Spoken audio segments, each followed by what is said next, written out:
If all goes well, you are now well prepared. You know how much you can borrow, which documents are needed, and what monthly payments are affordable.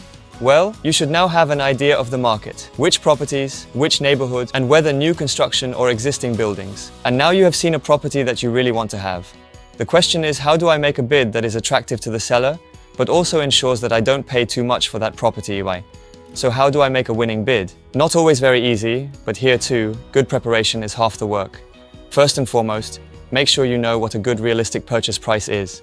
Of course, if you bid significantly higher, the chance of getting it is very high, but you also don't want to pay too much.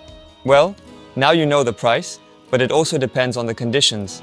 Inquire with the seller about how they stand on this. One seller wants to sell and deliver very quickly, while the other seller prefers to wait, perhaps because they still need to find a new property. But make sure you know that, so you can adjust your bid accordingly.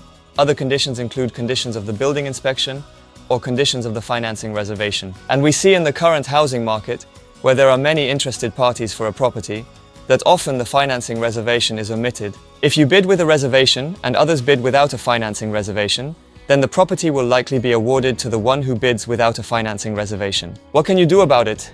Well, you can of course just say that you are bidding without a financing reservation and hope that it goes well. But if things go wrong, there is a risk that you will have to pay a penalty of 10% of the purchase price. And most people do not want that either. And fortunately, there is also a solution for that. It is bidding with certainty. By bidding with certainty, you can make a bid without a financing reservation, but also without any financial risk for you.